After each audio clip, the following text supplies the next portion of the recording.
महत्वपूर्ण objective question जो election और भारत की जो संघीय कार्यपालिका यानी राष्ट्रपति, प्रधानमंत्री, मंत्रिपरिषद और उपराष्ट्रपति से रिलेटेड है, वो क्वेश्चन आज हम लोग करने जा रहे हैं। चैप्टर नंबर 3 और चैप्टर नंबर 4 एनसीईआरटी 11 क्लास की जो कॉन्स्टिट्यूशन वाली बुक है उसमें से 40 क्वेश्चन हम लोग पहले कर चुके हैं।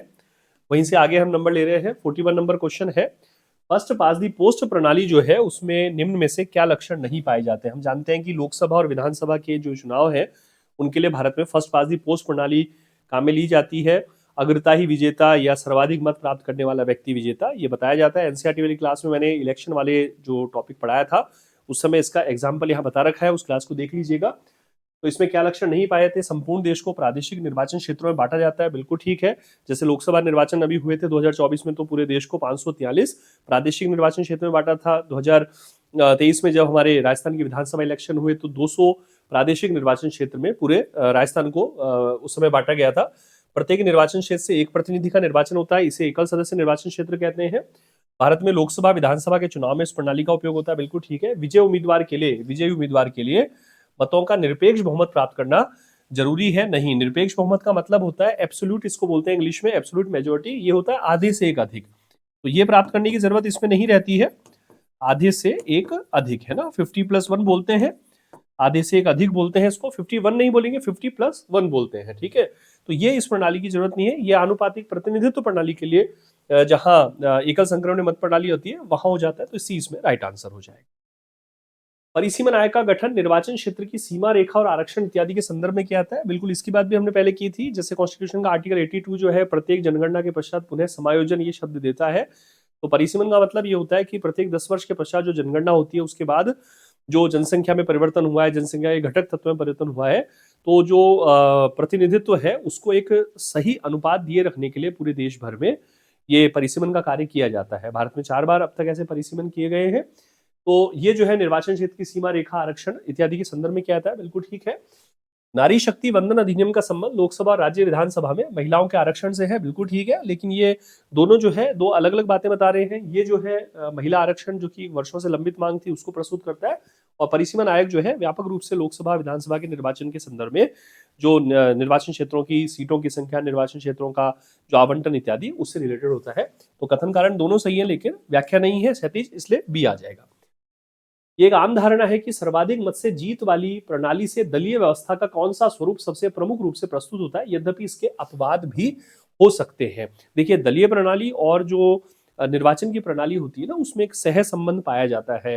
हमारे पॉलिटिकल साइंस के बड़े विचारक हुए हैं, मॉरिस डुवर्जर लेखक हुए हैं बड़े, उन्होंने जो है ये एक सिद्धांत प्रस्तुत किया था। तो सामान्यतः माना जाता है कि जो फर्स्ट पास दी पोस्ट प्रणाली है वो द्विदलीय प्रणाली को जन्म देती है। हालांकि मैंने लिखा है कि अपवाद भी हो सकते हैं। जैसे भारत की हम बात करते हैं तो भारत में तो बहुदलीय प्रकार की व्यवस्था, अति बहुदलीय प्रकार की व्यवस्था हो जाती है। लेकिन क्वेश्चन अगर एनसीईआरटी के आधार पर हम करेंगे तो इसका द्विदलीय व्यवस्था, ये हमें ध्यान रखना है, ठीक है। यहाँ हम बात एनसीईआरटी को बेस बनाकर कर रहे हैं, इसलिए एनसीईआरटी किताब में जो दिया उसको अक्षरशः हमें यहाँ लागू करना है, ठीक है। फिर बढ़ने हैं आगे। सर्वाधिक मतों से जीत वाली प्रणाली, वही फर्स्ट पास दी पोस्ट प्रणाली के कौन से गुण पाए जाते हैं? आम मतदाता के लिए इसका प्रयोग बिल्कुल सरल है, बिल्कुल ठीक है। हम अभी देखते हैं वोटिंग होती है जब, बिल्कुल सरलतम प्रयोग है। बड़े दलों को केंद्र और राज्यों में स्पष्ट बहुमत प्राप्त करने में सहायता मिलती है, बिल्कुल हम देखते हैं जो राष्ट्रीय मान्यता प्राप्त जो राष्ट्रीय राजनीतिक दल होते हैं उनको केंद्र में भी उनका बहुमत होता है, राज्यों में भी उनको बहुमत प्राप्त करने में सहायता मिलती है। इवन मान्यता प्राप्त जो राज्य स्तरीय दल है उनको भी राज्यों के स्तर पर भी और कई बार केंद्र के स्तर पर भी बहुमत प्राप्त करने में सहायता मिल जाती है। विविध सामाजिक वर्गों में एकजुटता प्रस्तुत होती है, उसके आधार पर विभिन्न प्रकार की दलीय संरचनाएं प्रस्तुत होती हैं। तो उपरोक्त सभी इसमें राइट आंसर आएगा, ठीक है। आगे बढ़ते हैं। 45 नंबर क्वेश्चन, लोकसभा राज्यों की विधानसभाओं में निम्न में से किन के लिए आरक्षण का प्रावधान उनकी जनसंख्या के अनुपात में रखा गया है? हम जानते हैं कि अनुसूचित जातियों के लिए आरक्षण है, अनुसूचित जनजातियों के लिए आरक्षण है, महिलाओं के लिए आरक्षण है, आंग्ल भारतीय वर्ग के लिए आरक्षण का प्रावधान था। हालांकि वो 2020 में के बाद उसे 2030 तक के लिए नहीं बढ़ाया गया, ठीक है। तो ये जो जनसंख्या वाला संदर्भ है बेसिक रूप से अनुसूचित जातियों और अनुसूचित जनजातियों के संदर्भ में है। 1 और 2 इसमें सही आ जाएंगे। महिलाओं के लिए 1/3 आरक्षण का संदर्भ है। आंग्ल भारतीय के लिए अधिकतम 2 सीटें आरक्षित करने की जो राष्ट्रपति महोदय के द्वारा मनोनीत किए जाते थे व्यवस्था करी गई थी। मूल रूप से आरक्षण की व्यवस्था 10 वर्ष के लिए रखी गई थी और अनुच्छेद 334 में इसका प्रावधान रखा गया और संविधान संशोधन के माध्यम से 10-10 वर्ष के लिए अवधि बढ़ाई जाती रही। अभी 104वां संविधान संशोधन करके अनुसूचित जातियों और अनुसूचित जनजातियों के लिए ये आरक्षण जो है वो 2030 तक बढ़ा दिया गया, लेकिन उस संशोधन विधेयक में आंग्ल भारतीय का कोई प्रावधान ना होने से माना गया कि आंग्ल भारतीय आरक्षण जो है वो 2020 के बाद नहीं बढ़ाया गया। नारी शक्ति वंदन अधिनियम जो अभी आया है वो महिला आरक्षण के संदर्भ में है और वो जो है 1/3 आरक्षण की बात करता है, तो यहाँ ए इसमें राइट आंसर आ जाएगा। फिर आगे बढ़ते हैं। इस संविधान संशोधन के माध्यम से लोकसभा और राज्य विधानसभा में अनुसूचित जाति और अनुसूचित जनजातियों के लिए आरक्षण वर्ष 2030 तक किया गया। अभी मैंने कहा 104वां संविधान संशोधन, इससे पहले 95वें संविधान संशोधन हुआ था जिससे 2009 में, जिससे 2020 तक के लिए आरक्षण बढ़ा दिया गया था। अभी 104वां संविधान संशोधन हुआ है जिससे ये आरक्षण की समय सीमा जो है 2030 तक की गई है। ठीक है, याद रखिएगा। संविधान संशोधन वैसे भी सारे संविधान संशोधन आपको याद होने चाहिए, सारे नहीं भी कर सके तो करीब करीब 65 जो संविधान संशोधन है वो हमको याद होने चाहिए। इन दिनों संविधान संशोधनों पर मैं शॉर्ट्स बना रहा हूँ। पहला संविधान संशोधन पे हम बात कर चुके हैं, 7वां संविधान संशोधन बात कर चुके हैं। उनको देखिए, एक एक मिनट के अंदर उस पर्टिकुलर संविधान संशोधन से जो जो भी मैक्सिमम प्रावधान जोड़े गए उन सबको मैं समाहित करने का प्रयास कर रहा हूँ। साथ में ऑनरेबल सुप्रीम कोर्ट का यदि कोई डिसीजन भी उनसे रिलेटेड है उसकी मैं वहाँ बात कर रहा हूँ। तो उन शॉर्ट्स को देखिए आप, उसमें अच्छे से कुछ लिखा हुआ मटेरियल भी उपलब्ध हो रहा है। ठीक है, तो आप सभी के लिए है ये चीजें, इसका लाभ उठाइए। भारत का चुनाव आयोग बहुसदस्यीय निकाय के रूप में काम करता है। बहुसदस्यीय व्यवस्था वैसे तो 1950 से 1989 तक एकल सदस्य था। फिर 1989 में पहली बार जो है 2 अन्य सदस्य नियुक्त किए गए। 1990 से वो काम चालू हुआ, फिर वापस उसको रोक दिया गया। तो यहाँ 1993 से जो है ये 1+2 यानी 3 सदस्य के रूप में काम कर रहा है। ठीक है, मैं आयोग जो है आपको अलग से एक रिवीजन क्लास में आयोग जरूर कराऊंगा। ठीक है, याद रखिएगा, आपके एग्जाम से पहले करा दूंगा, है ना। बस वो स्वास्थ्य थोड़ा ठीक रहना चाहिए। अभी इस बार ठंड बहुत ज्यादा पड़ी और मैं थोड़ा सा ट्रैवलिंग में भी था, तो इसलिए मेरी इस बार थोड़ा तबियत खराब रही। अब ठीक है तुलनात्मक रूप से, इस वजह से कुछ क्लासेस जो है बीच में रेगुलरिटी टूटी, लेकिन अब जो है मैं शॉर्ट्स वगैरह भी डेली अपलोड करवा रहा हूँ, क्लासेस को भी डेली लाने का प्रयास कर रहे हैं ताकि वो जो थोड़ा सा गैप आया वो गैप दूर हो सके। आगे बढ़ते हैं। संविधान निर्माताओं का मानना था कि समानुपातिक प्रतिनिधित्व प्रणाली से संसदीय प्रणाली में सरकार का स्थायित्व जो है वो कठिनाई में पड़ सकता है। बिल्कुल ठीक है, क्योंकि इसमें क्या होता है कि जो बहुमत की जो संदर्भ है उसके लिए कोटा प्रणाली चुनाव की और जो निरपेक्ष बहुमत जैसी व्यवस्था है, तो ऐसी स्थिति में स्थायित्व कठिनाई पड़ सकता है। सर्वाधिक मत से जीत वाली प्रणाली निर्वाचन क्षेत्र में विविध सामाजिक वर्गों को एकजुट होने का अवसर प्रदान करती है। ठीक है, तो कथन कारण दोनों सही है, क्षति संबंध नहीं है। यहाँ समानुपातिक प्रतिनिधित्व प्रणाली की कमी बताई जा रही है और यहाँ फर्स्ट पास्ट द पोस्ट प्रणाली का लाभ बताया जा रहा है। ठीक है, तो हमारे संविधान निर्माताओं, अच्छा ये चीज मैं वैसे आपको क्लासेस में बता चुका हूं, तो उन चैप्टर्स को देख लीजिए। 3rd नंबर चैप्टर जब मैंने एनसीईआरटी कराया था पॉलिटी वाला, उसमें चीज बहुत अच्छे से समझा रखी है यहाँ पर स्लाइड के माध्यम से। निम्न में से चुनाव आयोग की शक्ति में संविधान किस शब्द का समावेशन करता है? हाँ, आर्टिकल 324 जो है वहां लिखा गया है कि भारत में राष्ट्रपति उपराष्ट्रपति के निर्वाचन के लिए निर्वाचक नामावलियां तैयार करने और संसद और राज्य विधानमंडल के समस्त प्रकार के चुनाव, समस्त प्रकार के चुनाव का मतलब है आम चुनाव, मध्यावधि चुनाव, उपचुनाव, तीनों प्रकार के चुनाव के संचालन का अधीक्षण, निदेशन, नियंत्रण की शक्ति, राष्ट्रपति उपराष्ट्रपति के निर्वाचन के लिए निर्वाचन नामावलियां तैयार करना, संसद और राज्य विधानमंडलों के समस्त प्रकार के निर्वाचनों की व्यवस्था, उपरोक्त सभी। ठीक है, तो अनुच्छेद 324 में आ जाता है, याद रखेंगे आप अच्छे से। ठीक है, नेक्स्ट आता है, भारत में राष्ट्रपति के संबंध में निम्न कथनों में से सत्य कथन का चयन कीजिए। राष्ट्रपति का चुनाव 5 वर्ष के लिए किया जाता है। बिल्कुल ठीक है, पदावधि राष्ट्रपति की 5 वर्ष है। राष्ट्रपति के चुनाव में जनता की प्रत्यक्ष सहभागिता होती है? नहीं, निर्वाचित सांसद और निर्वाचित जो विधायक है वो भाग लेते हैं। ठीक है, निर्वाचित एमपीज प्लस निर्वाचित एमएलएज, है ना। राष्ट्रपति अपने कार्यों का प्रयोग मंत्री परिषद से स्वतंत्र रूप से करता है? नहीं, ऐसा नहीं है। आर्टिकल 74 में लिखा गया राष्ट्रपति को उसके कार्यों में सहायता सलाह देने के लिए मंत्री परिषद होगी। हाँ, परिस्थिति जन्य विवेकाधिकार उसको जरूर मिलता है। राष्ट्रपति परिस्थिति जन्य विशेषाधिकार का प्रयोग करता है? बिल्कुल, जैसे लोकसभा में किसी दल को बहुमत नहीं मिला, बहुमत प्राप्त दल के नेता के नाम को लेकर मतभेद है, या किसी प्रकार का कोई ऐसा बिल आया है जिसके कानून बन जाने पर जो है कुछ वर्गों के लिए या राष्ट्र के कुछ बड़े हिस्से के लिए कोई कठिनाई प्रस्तुत हो सकती है, तो वहां वो विशेषाधिकार का प्रयोग करते हैं, कर सकते हैं। तो इसमें 1 और 4 जो है वो सही हो जाएंगे। ठीक है, 1 और 4 सही है, तो 20 में राइट आंसर। नेक्स्ट बढ़ते हैं। कार्यपालिका 51 नंबर क्वेश्चन है, कार्यपालिका के विषय में निम्न कथनों में विचार करते हुए असत्य कथन का चयन कीजिए। एक तो ना ये ध्यान रखना आप लोग कि वहां पेपर में सत्य कथन पूछ रहे हैं कि असत्य कथन पूछ रहे हैं ना। ये पेपर्स की प्रैक्टिस वगैरह हम कई कारणों से करा रहे हैं। एक कारण ये भी है कि आप पेपर को अच्छे से पढ़े, सही रहेगा। सत्य असत्य कथन कई बार जल्दी हम पढ़ते हैं, ध्यान दीजिएगा, कार्यपालिका का संबंध कानून के क्रियान्वयन से है, बिल्कुल ठीक है।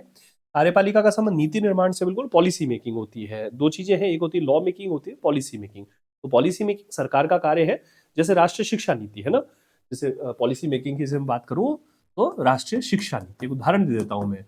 कई बार आप लोग पूछते हैं कि भाई नीति निर्माण किसे कहेंगे, तो ऐसे राष्ट्रीय शिक्षा नीति बनाई गई ना, एनईपी जिसको बोला गया, नेशनल एजुकेशन पॉलिसी। कार्यपालिका को अलग अलग देश में अलग अलग नाम से जाना जा सकता है, बिल्कुल। कहीं राष्ट्रपति है, कहीं प्रधानमंत्री है, कहीं सम्राट है, कहीं चांसलर है, इत्यादि। कार्यपालिका विधि निर्माण करती है? नहीं, ये काम जो है वो व्यवस्थापिका का है या विधायिका का है, ठीक है। अब वो बात और है कि संसदीय व्यवस्था में हम देखते हैं कि विधायिका में जो बहुमत प्राप्त दल होता है उसी की सरकार बनती है, वही कार्यपालिका होता है और वही विधि निर्माण में महत्वपूर्ण भूमिका निभाता है। लेकिन शब्द से अगर हम बात करें तो यहाँ जो है सर्वोत्तम का चयन करना है, विधायिका का कार्य विधि निर्माण करना है, शब्द से, है ना, उसीलिए विधायिका की रचना की गई है। वो व्यवस्था प्रदत्त व्यवस्था में कहलाती है, जो मैंने अभी बोली कि कार्यपालिका जो है अपने बहुमत के कारण विधि निर्माण की शक्तियों को भी प्राप्त कर ली थी, दैट इज कॉल्ड प्रदत्त व्यवस्था में, डेलीगेटेड लेजिस्लेशन या प्रत्यायोजित विधायन की व्यवस्था, ठीक है साहब। नेक्स्ट बढ़ते हैं, निम्न में से किस देश में अर्ध अध्यक्षात्मक व्यवस्था देखी जाती है? सेमी प्रेसिडेंशियल व्यवस्था है, इसके उदाहरण जो है श्रीलंका है, फ्रांस है, रशिया रहा है, तो फ्रांस जो है यहाँ पर आंसर आ जाएगा। कनाडा, भारत, अमेरिका, अमेरिका अध्यक्षात्मक हो गया, कनाडा और भारत जो है वो संसदीय प्रणाली के साथ हो गए, ठीक है। संसदीय कार्यपालिका का प्रधान गुण जिसकी वजह से संविधान निर्माताओं ने अध्यक्षात्मक व्यवस्था की तुलना में भारत के लिए इसे अधिक उपयुक्त माना, तो उत्तरदायित्व है, ठीक है। संसदीय प्रणाली में उत्तरदायित्व अधिक होता है। अंबेडकर साहब ने 4 नवंबर 1948 को प्रारूप संविधान प्रस्तुत करते हुए संविधान सभा का जो 7वां अधिवेशन था, जिसमें पहला वाचन भी हुआ प्रारूप संविधान का, उसमें उन्होंने कहा कि भाई जो सरकारों के स्वरूप है उसमें संसदीय अध्यक्ष का मूल अंतर यह है कि संसदीय व्यवस्था में उत्तरदायित्व अधिक मिलता है, अध्यक्षीय व्यवस्था में स्थिरता मिलती है। उन्होंने कहा कि अभी तक ऐसी कोई प्रणाली आविष्कृत नहीं हुई जिसमें बराबर मात्रा में एक साथ ही उत्तरदायित्व और स्थिरता दोनों मिल सके, इसलिए भारत की परिस्थितियों को ध्यान रखते हुए हमने स्थिरता की तुलना में उत्तरदायित्व को प्राथमिकता दी, इसलिए हमने संसदीय प्रणाली को यहां अपनाया है अध्यक्षीय प्रणाली की तुलना में, ठीक है। तो स्थिरता जो है अध्यक्षीय प्रणाली का गुण है, निश्चित कार्यकाल अध्यक्षीय प्रणाली का गुण है। निश्चित कार्यकाल और स्थिरता तो एक दूसरे के पर्याय हो गए ना। शक्तियों का केंद्रीकरण अध्यक्षीय व्यवस्था में पाया जाता है, संसदीय व्यवस्था में उत्तरदायित्व के कारण शक्ति के बहुत सारे केंद्र विकसित हो सकते हैं, ठीक है। ए इसमें राइट आंसर हो जाएगा। नेक्स्ट बढ़ते हैं, भारत में राज्य का औपचारिक प्रधान या संवैधानिक अध्यक्ष किस पदाधिकारी को माना जाता है? राष्ट्रपति को माना जाता है। कार्यपालिका शक्ति अनुच्छेद 53 कहता है कि संघ की समस्त कार्यपालिका शक्ति राष्ट्रपति में निहित होगी, ठीक है। तो ये लाइन चलती है, आर्टिकल 77 कहता है भारत सरकार की समस्त कार्यपालिका कार्रवाई का संचालन जो है वो राष्ट्रपति के नाम से किया हुआ कहा जाएगा, ठीक है। 55 नंबर, अध्यक्षात्मक व्यवस्था में राष्ट्रपति राज्य और सरकार दोनों का प्रधान होता है, ठीक है। अध्यक्षात्मक जो व्यवस्था है उसमें राष्ट्रपति राज्य और सरकार दोनों का प्रधान है, बिल्कुल। एक ही व्यक्ति है, वही शासक है, वही अध्यक्ष है, बिल्कुल ठीक है। अमेरिका की व्यवस्था है राष्ट्रपति के संदर्भ में। अध्यक्षात्मक व्यवस्था में शक्ति के अनेक केंद्र विकसित होते नहीं, जहां शासक ही एक है तो वहां शक्ति का एक केंद्र, तीव्र केंद्रीकरण हो जाता है अध्यक्षात्मक व्यवस्था में, इसलिए व्यक्ति पूजा का खतरा, हीरो वर्शिप का खतरा भी बना रहता है। तो सी आ जाएगा, कथन सही परंतु कारण गलत, ठीक है। 56 नंबर क्वेश्चन है, संविधान का कौन सा अनुच्छेद ये सुनिश्चित करता है कि राष्ट्रपति को उसके कार्यों में सहायता सलाह देने के लिए प्रधानमंत्री के नेतृत्व में एक मंत्री परिषद होगी? यह आर्टिकल 74, याद रखिएगा, अत्यधिक महत्वपूर्ण आर्टिकल है। 53 कहता है संघ की कार्यपालिका शक्ति राष्ट्रपति में, जिसका प्रयोग जो है संविधान के अनुसार राष्ट्रपति स्वयं या अपने अधीनस्थों की सहायता से करेगा। 74 उन अधीनस्थों की व्याख्या करता है कि राष्ट्रपति को उनके कार्यों में सहायता सलाह देने के लिए प्रधानमंत्री के नेतृत्व में मंत्री परिषद होगी, ठीक है, ये ध्यान रखिएगा। 57 नंबर, कथन कारण का जनता के शासन का अर्थ है लोकतंत्र में सामान्य रूप से जनता के प्रतिनिधियों द्वारा शासन से लिया जाता है, बिल्कुल ठीक है। जनता के प्रतिनिधि शासन करते हैं, उसे जनता का शासन कहा जाता है लोकतंत्र में, और ये परोक्ष लोकतंत्र की बात है ना। इसे प्रतिनिधि लोकतंत्र भी कहते हैं या परोक्ष लोकतंत्र या अप्रत्यक्ष लोकतंत्र भी इसको बोल देते हैं, ठीक है ना, याद रखिएगा। लोकतंत्र में प्रतिनिधियों को चुनने की विधि जो है वो निर्वाचन या चुनाव कहलाती है, ठीक है, ध्यान रखिए। लोकतंत्र में प्रतिनिधियों को चुनने की जो विधि है वो निर्वाचन या चुनाव कहलाती है, बिल्कुल ठीक है। तो चुनाव के माध्यम शासन होता है, तो ए इसमें राइट आंसर हो जाएगा, क्षति संबंध है। फिर 58 नंबर क्वेश्चन है, अध्यक्षात्मक व्यवस्था में व्यक्ति पूजा खतरा बना रहता है क्योंकि एक ही व्यक्ति सब कुछ है, उत्तरदायित्व तो उसका किसी के प्रति नहीं है, वो निरंकुश हो सकता है, अपनी शक्तियों का जो है मनमाना उपयोग कर सकता है, अधिनायकवाद की तरफ बढ़ सकता है, तो व्यक्ति पूजा खतरा बना रहता है। अमेरिका अध्यक्षात्मक व्यवस्था का उदाहरण है, बिल्कुल है अमेरिका, लेकिन अमेरिका में राष्ट्रपति जो है वो ऐसा निरंकुश या अधिनायक प्रकार के कभी नहीं बने हैं। राष्ट्रपति ने बहुत ढंग से वहां काम किया है और बहुत अपनी जिम्मेदारियों को, उत्तरदायित्व को निभाया है, इसलिए दोनों कथन सही है, लेकिन क्षैतिज संबंध नहीं है, ठीक है ना। तो कथन कारण दोनों सही है, कारण कथन की सही व्याख्या नहीं है, ठीक, ध्यान रखिए।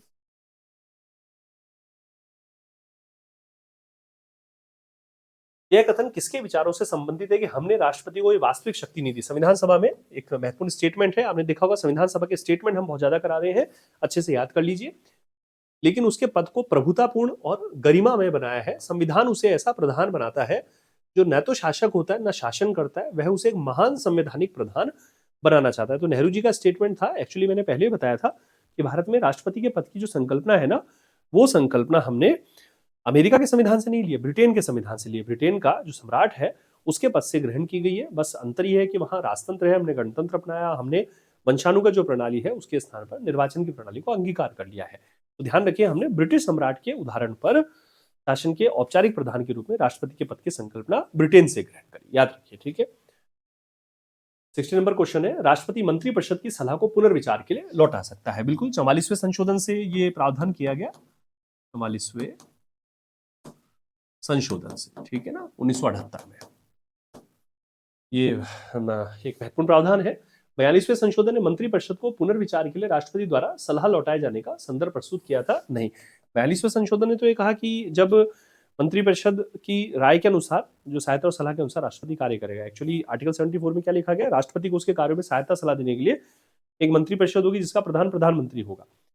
42वें संशोधन ने कहा कि राष्ट्रपति जो है मंत्रिपरिषद की सहायता और सलाह के अनुसार कार्य करेगा। 44वें संशोधन ने कहा कि वो अन्यथा उस पर पुनर्विचार की अपेक्षा कर सकता है, लेकिन पुनर्विचार के पश्चात दी गई सलाह के अनुसार कार्य करेगा। पुनर्विचार के बाद दी गई सलाह तो बाध्यकारी है ही, तो कथन सही परंतु कारण गलत है, तो सी इसमें राइट आंसर हो जाएगा। 61 है, भारत के किन राष्ट्रपति के द्वारा पॉकेट वीटो की शक्ति का प्रयोग किया गया? पॉकेट वीटो की शक्ति का प्रयोग जो है ज्ञानी जैल सिंह जी के द्वारा किया गया था। 1986 की बात है, भारतीय डाकघर संशोधन विधेयक के संदर्भ में इसका प्रयोग किया गया था, ठीक है। भारतीय डाकघर संशोधन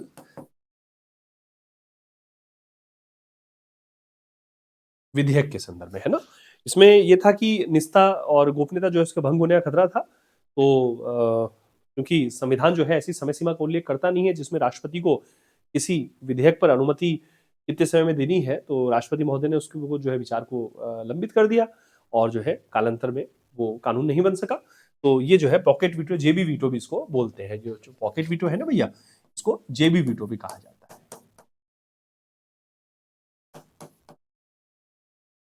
फिर आगे बढ़ते हैं। कथन है, किसी विधेयक पर राष्ट्रपति द्वारा अनुमति दिए जाने की समय सीमा का संविधान उल्लेख नहीं करता है। बिल्कुल ठीक है, संसद द्वारा पारित विधेयक राष्ट्रपति की अनुमति से ही कानून का रूप धारण करते हैं, बिल्कुल ठीक है, लेकिन दोनों में क्षैतिज संबंध नहीं है, तो बी जो है इसमें राइट आंसर हो जाएगा, ठीक है। गठबंधन सरकार के दौर में प्रधानमंत्री के चयन में राष्ट्रपति की विशेषाधिकार भूमिका काफी अधिक बढ़ गई है। बिल्कुल, ये बड़ा महत्वपूर्ण क्वेश्चन है। क्वेश्चन ऐसे भी आ जाए कि कौन कौन सी परिस्थितियों में राष्ट्रपति के पास विवेकाधिकार या विशेषाधिकार जो है वो ज्यादा देखा जाता है, तो गठबंधन राजनीति के दौर में। तो वहां ऐसा होता है कि गठबंधन राजनीति में कई बार बहुमत मिलने में कठिनाई होती है सरकारों को, कई बार नेतृत्व के नाम पे मतभेद हो आता है, तो राष्ट्रपति वहां अपने विशेषाधिकार का प्रयोग करते हैं। ऐसा 1989 के बाद कई बार देखने को मिला। प्रधानमंत्री अनिवार्य रूप से लोकसभा में बहुमत दल का नेता लिया था? नहीं, ये परंपरा है कि लोकसभा में बहुमत दल का नेता लिया जाए, लेकिन अतीत में राज्यसभा से भी लिए गए। मनमोहन सिंह जी और शुरू में जब इंदिरा गांधी पहली बार जो है प्रधानमंत्री बनी तब राज्यसभा की सदस्य थी, ठीक है। मनमोहन सिंह जी राज्यसभा के सदस्य रहे, है ना। तो ये ध्यान रखिए, तो सी इसमें राइट आंसर हो जाएगा। ये माना जाता है कि चूंकि लोकसभा जनता का सदन है, लोकप्रिय सदन है, जनता के मतों पर आधारित सदन है, जनता की शिकायतों का निवारण करने वाला सदन है, इत्यादि इत्यादि बहुत सारे कारण। तो इस वजह से परंपरा यह है कि जो प्रतिनिधि सदन है वहां से जो नेता हो वो प्रधानमंत्री बनाया जाए तो ज्यादा बेहतर होगा, ये माना जाता है, ठीक है। संविधान इसका उल्लेख नहीं करता कहीं भी। मंत्रिपरिषद के आकार या सदस्य संख्या निर्धारण के लिए कौन सा संविधान संशोधन प्रस्तुत किया गया? तो 91 संविधान संशोधन प्रस्तुत किया गया 2003 में, जिसमें लिखा गया कि 15% होगी मंत्रिपरिषद की सदस्य संख्या लोकसभा की कुल सदस्य संख्या के, और जिसमें प्रधानमंत्री का पद भी शामिल है। अधिकतम हो गई है, न्यूनतम का कोई उल्लेख नहीं है वहां संघ के लिए। मंत्रिपरिषद के निर्धारण में प्रधानमंत्री की प्रभावी भूमिका होती है। बिल्कुल, प्रधानमंत्री निर्धारित करते हैं कि किस व्यक्ति को, जो उनके दल के व्यक्ति हैं या गठबंधन राजनीति के अंतर्गत गठबंधन के घटक दलों के व्यक्ति हैं, तो कौन सा पद उनको दिया जाए। उसमें चर्चा मंत्रणा जरूर करेंगे, वो गृह मंत्री से कर लेंगे चर्चा मंत्रणा या अपने सलाहकारों से कर लेंगे, लेकिन अंतिम निर्णय उन्हीं का है किस जो व्यक्ति को कौन सा पद दिया जाए, ठीक है। तो उसके निर्धारण में वो विभिन्न कारकों का ध्यान दे सकते हैं, जैसे दल में उस व्यक्ति की स्थिति, उसका जो नेतृत्व है, उसकी व्यक्तित्व क्षमता है, उसके निर्वाचन क्षेत्र पर क्या प्रभाव है, देश की राजनीति में उसका क्या प्रभाव, उसकी दूरदर्शिता कैसी है, तमाम कारण देखे जा सकते हैं। प्रधानमंत्री मंत्रिपरिषद का केंद्र बिंदु है, ठीक है। तो बिल्कुल क्षैतिज संबंध है यहाँ पर, ए इसमें राइट आंसर हो जाए। 66 नंबर है, संविधान के अनुसार राष्ट्रपति निम्न में से किन विधेयकों को पुनर्विचार के लिए नहीं लौटा सकता है? अनुच्छेद 111 देखना पड़ेगा हमें। अनुच्छेद 111 का टाइटल है विधेयकों पर अनुमति, ठीक है ना भैया। अनुच्छेद 111 का टाइटल है विधेयकों पर अनुमति, है ना, असेंट टू दी बिल। और वहां लिखा गया है कि धन विधेयक जो है उनको पुनर्विचार के लिए नहीं लौटा सकते, मनी बिल। एक चीज ध्यान रखना, जब धन विधेयक शब्द आए तो इंग्लिश जो वर्जन है उसका वो जरूर देख लेना। वित्त विधेयक है तो भी इंग्लिश वर्जन, धन विधेयक के लिए मनी बिल है, वित्त विधेयक के लिए फाइनेंस बिल है, ठीक है। दोनों में डिफरेंस होता है, तो ये थोड़ा सा हमें ध्यान रखना पड़ेगा, ठीक है। उपराष्ट्रपति को पद से हटाने के लिए प्रस्ताव सर्वप्रथम कहां प्रस्तुत होता है? राज्यसभा में प्रस्तुत होता है और लोकसभा की सहमति उस पर जरूरी होती है, ठीक है। उपराष्ट्रपति, फिर से बोल रहा हूं, उपराष्ट्रपति को पद से हटाने का प्रस्ताव जो है वो राज्यसभा में प्रस्तुत होता है, लोकसभा की सहमति उसमें ली जाना जरूरी होता है। ये आ गया इसमें। मंत्रिपरिषद की सदस्य संख्या लोकसभा की कुल सदस्य संख्या के अधिकतम कितने प्रतिशत हो सकती है? अभी बोला मैंने 15%। और प्रधानमंत्री का पद भी इसमें शामिल है, ठीक है, पीएम का पद भी शामिल है।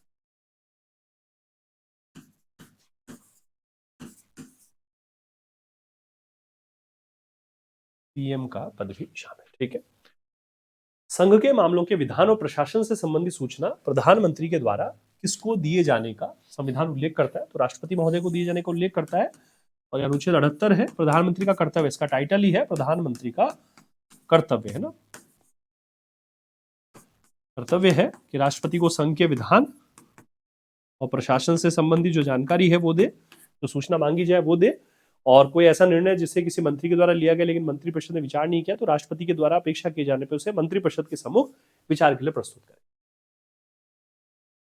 कथन कारण 70 नंबर क्वेश्चन, मंत्रिपरिषद जो है संसद की कार्यकारी समिति के रूप में काम करती है। बिल्कुल, ये एनसीईआरटी किताब में एज इट इज लिखा हुआ है, संसद की कार्यकारी समिति उसको माना गया। संसद की जो समितियां होती है वो अलग है, संसदीय समितियां, स्थायी समितियां, तदर्थ समितियां, विभागीय समितियां, है ना, लोक लेखा, प्राकलन, सार्वजनिक उपक्रम संबंधी समितियां, विशेषाधिकार समितियां, वो सब अलग हो गई समितियां, ठीक है। यहाँ कार्यकारी समिति, एग्जीक्यूटिव कमेटी, एनसीईआरटी में एज इट इज लिखा हुआ है, याद रखना। मंत्रिपरिषद सामूहिक उत्तरदायित्व के सिद्धांत पर काम करती है। तो सामूहिक उत्तरदायित्व का मतलब होता है मंत्री साथ साथ तैरते साथ साथ डूबते हैं। किसी एक मंत्री या मंत्रिपरिषद के विरुद्ध अविश्वास का प्रस्ताव पारित होने का अर्थ होता है संपूर्ण मंत्रिपरिषद का त्यागपत्र मान लिया जाता है, ठीक है। तो ये दोनों स्टेटमेंट है, लेकिन ये जो है संसद में सरकार का जो कार्य संचालन है उसके संदर्भ में है, और ये जो है उसका एक विशेषता है, ये उसका फंक्शन है, ये उसकी विशेषता है, इसलिए तो अलग अलग बातें, और इसलिए क्षैतिज संबंध ना होने से इसको बी बिंदु यहाँ पर करेंगे, ठीक है।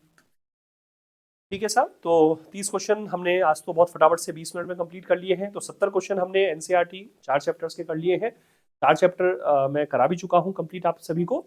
और अब जो है नेक्स्ट हम पहले चैप्टर करेंगे एनसीईआरटी का पॉलिटी वाला, 11th वाली क्लास का जो कॉन्स्टिट्यूशन की किताब है, पहले चैप्टर कर लेंगे, 2 चैप्टर पहले हम कर लेंगे, और उसके बाद एक क्लास उन 2 चैप्टर के क्वेश्चन 30 या 35 क्वेश्चन हो जाएंगे, ठीक है। तो 70 क्वेश्चन ये अभी तक हमने कर लिए हैं 4 चैप्टर्स के, इनको अच्छे से एक बार देख लीजिए। इसमें संविधान सभा का विवरण आ गया है, fundamental rights, directive principle of the state policy, और मौलिक कर्तव्य, मूल कर्तव्य, और इलेक्शन, और एग्जीक्यूटिव जो यूनियन की, ठीक है, इनका उल्लेख इसमें आ गया है। तो उसको अच्छे से आप लोग याद कर लीजिए, ठीक है। स्वास्थ्य का विशेष रूप से ध्यान रखिएगा, तैयारी कीजिए शानदार तरीके से, और बिल्कुल सकारात्मक बने रहिए, है ना, और जुड़े रहिए हमारे साथ पॉलिटी जोन पर मेरे साथ।